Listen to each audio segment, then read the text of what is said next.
안녕하세요. 오늘은 우리가 흔히 겪지만 결코 가볍게 넘겨서는 안 될 증상, 바로 소양증, 즉 가려움증에 대해 이야기해 보려고 합니다. 소양증은 의학 용어로 가려움증을 뜻하는데 단순히 피부가 간지러운 증상을 넘어 우리 몸 내부의 중요한 문제를 알려주는 신호일 수 있습니다. 여러분, 혹시 최근 3주 이상 같은 부위가 계속 가렵거나 특히 밤에 손바닥이나 발바닥이 참을 수 없이 가려우신 적 있으신가요? 혹은 등 위쪽이나 정강이 부분이 이유 없이 간지럽고 아무리 긁어도 시원하지 않으신가요? 이런 증상들을 단순히 피부 건조나 계절적 요인 탓으로 돌리고 계신다면 오늘 영상을 꼭 끝까지 시청해 주시기 바랍니다. 여러분의 몸이 보내는 중요한 경고 신호일 수 있습니다. 챕터 1. 가려움증은 단순 증상이 아닙니다. 우리는 보통 가려움증을 피부 문제로만 생각합니다. 건조한 날씨, 알레르기 반응, 혹은 단순히 피부가 예민해서 생기는 증상이라고 여기죠. 물론 이런 경우도 많습니다. 하지만 의학계에서는 오래전부터 원인 불명의 지속적인 가려움증을 중요한 임상 징후로 주목해왔습니다. 특히 2018년 JAMA 더머탈러지에 발표된 대규모 연구는 의료계에 큰 파장을 일으켰습니다. 이 연구에 따르면 원인을 알 수 없는 만성 가려움증을 호소하는 환자들은 간암, 담도암, 그리고 혈액암의 발병 위험이 일반인에 비해 무려 5배 이상 높다는 것이 밝혀졌습니다. 더욱 주목할 점은 고령자의 경우입니다.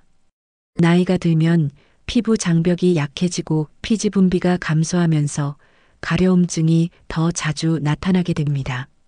그런데 문제는 이 가려움이 단순한 노화 현상인지 아니면 내부 장기의 이상 신호인지 구별하기 어렵다는 것입니다. 많은 분들이 나이 들면 다 그렇지라며 넘어가는 사이 중요한 질환이 진행되고 있을 수 있습니다. 우리 몸은 생각보다 정직합니다. 내부 장기에 문제가 생기면 반드시 신호를 보내는데 그 신호 중 하나가 바로 특정 부위의 지속적인 가려움증인 것입니다. 챕터 2. 가려움증의 발생 원리 즉 가려움은 우리 몸에서 어떻게 발생하는 걸까요? 가려움의 핵심 물질은 바로 히스타민입니다. 히스타민은 우리 몸의 면역세포인 비만세포와 호염기구, 호상구에서 분비되는 물질로 외부 자극이나 알레르기 반응이 일어나면 이 세포들이 히스타민을 방출합니다. 히스타민은 혈관을 확장시키고 혈관의 투과성을 높이는데 이것이 바로 염증 반응의 시작입니다. 히스타민이 피부의 신경 말단에 있는 H1 수용체와 결합하면 신경을 자극해서 가려움이라는 신호를 뇌로 전달합니다. 재미있는 것은 가려움을 느끼는 신경과 통증을 느끼는 신경이 다르다는 점입니다. 가려움은 C섬유라는 특별한 신경 섬유를 통해 전달되는데 이 신경은 통증보다 훨씬 천천히 신호를 전달합니다. 그래서 가려움은 통증보다 더 지속적이고 참기 힘든 감각으로 느껴지는 것입니다. 또한 가려움에는 긁기 가려움 순환이라는 악순환이 있습니다. 가려워서 긁으면 일시적으로는 시원하지만 긁는 행위가 피부를 자극해서 더 많은 히스타민을 방출시킵니다. 그러면 더 가려워지고 더 긁게 되는 악순환이 반복되는 것이죠. 챕터 3. 가려움과 연관된 주요 장기. 질환으로는 구체적으로 어떤 장기의 문제가 가려움증으로 나타나는 걸까요? 첫 번째로 주목해야 할 장기는 바로 간입니다. 간은 우리 몸의 해독 공장이자 대사 중추입니다.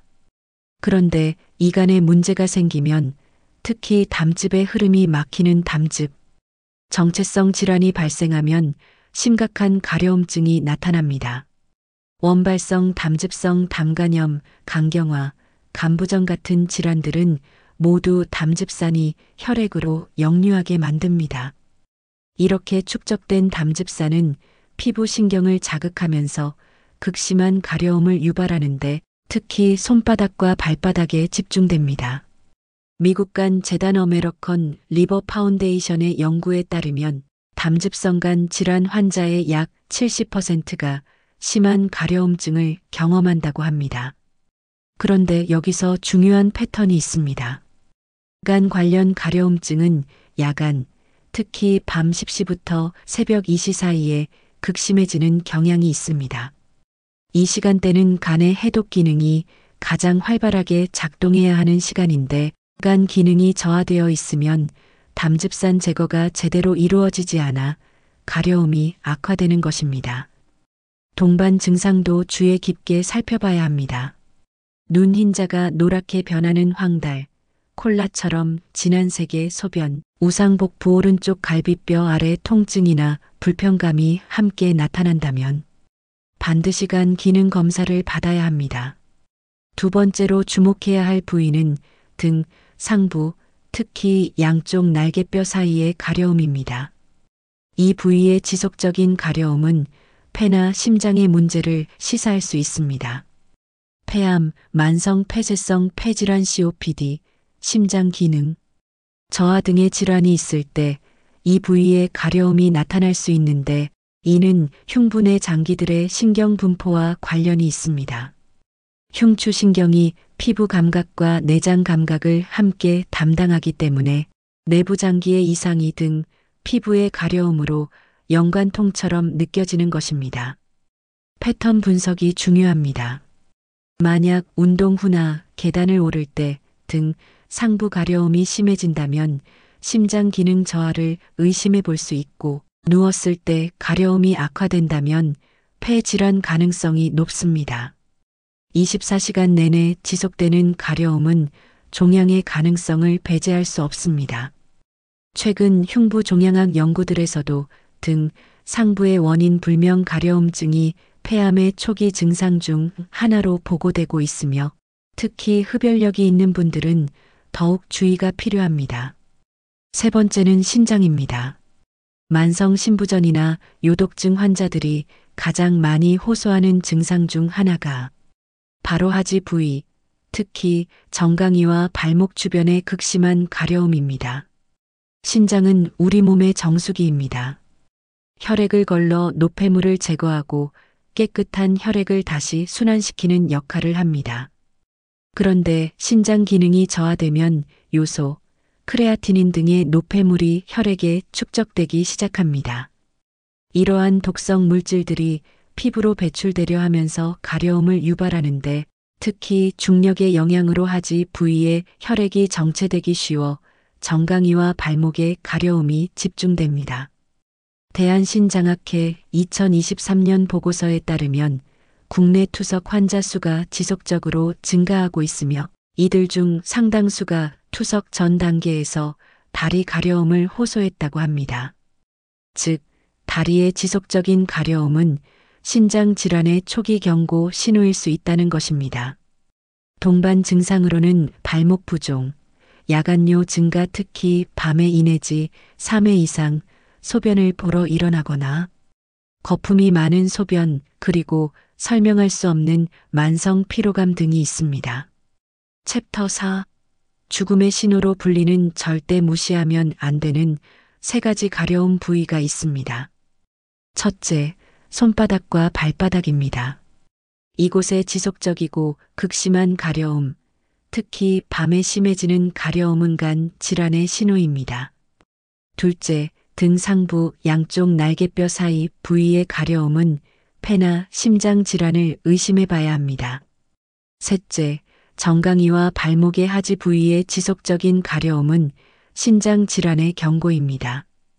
이 세 부위는 단순히 불편함을 넘어 생명을 위협할 수 있는 중대 질환의 초기 신호일 수 있습니다.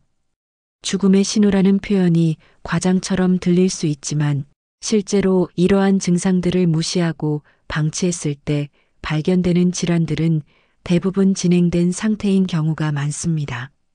챕터 5. 가려움의 진단과 검사 방법인 333 법칙에 알아보겠습니다. 그렇다면 언제 병원을 방문해야 할까요? 여기서 기억하기 쉬운 333 법칙을 소개합니다. 첫 번째, 같은 부위에 3주 이상 지속적으로 가려움이 있다면 병원을 방문해야 합니다. 단순 피부 건조나 일시적 알레르기는 보통 1 내지 2주 내에 호전됩니다. 두 번째로, 3가지 위험 부위인 손발, 등 상부, 정강이 중 어느 한 곳이라도 해당된다면 즉시 검사가 필요합니다. 세 번째, 3가지 기본 검사로 혈액 검사, 소변 검사, 복부 초음파. 이 3가지 검사만으로도 간, 신장, 담도 관련 중증 질환의 90% 이상을 조기에 발견할 수 있습니다. 혈액 검사에서는 간 기능 수치인 AST, ALT, 빌리루빈, 알칼리성, 인산분해 요소, 신장 기능 수치인 크레아티닌, BUN, 염증 수치, 혈당 등을 확인합니다. 소변 검사로는 단백뇨, 혈뇨, 요당 등을 체크하고 복부 초음파로는 간, 담낭, 신장의 구조적 이상을 확인할 수 있습니다. 진단에 큰 도움이 되는 것이 바로 가려움 일기입니다. 스마트폰 메모장에 간단하게라도 기록해 보세요.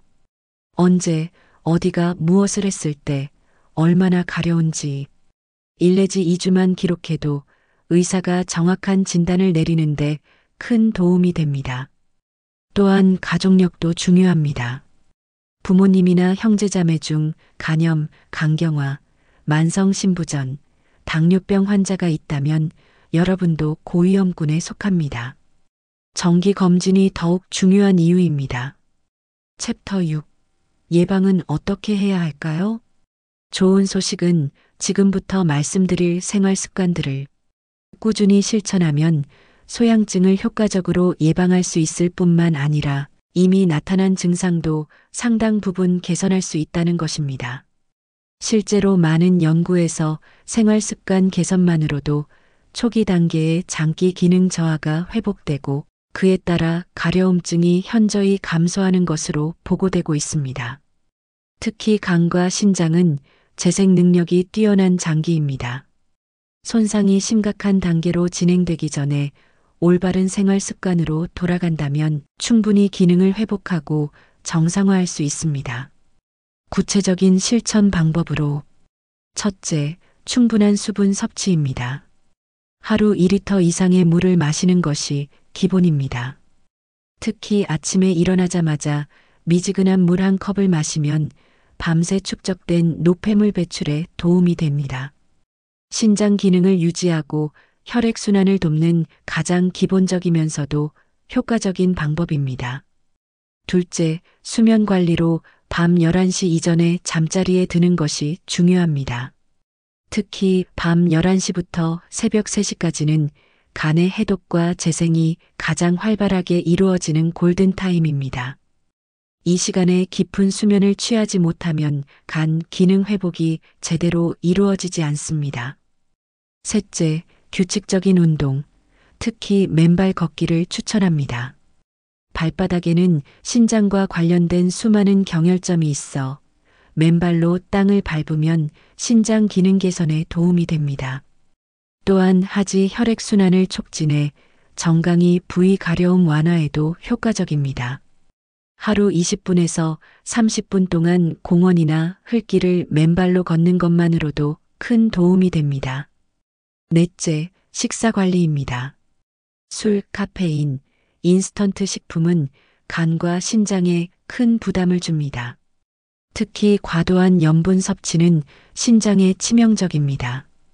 대신 오메가3이 풍부한 등푸른 생선, 시금치, 케일, 브로콜리 같은 녹색 채소를 충분히 섭취하세요.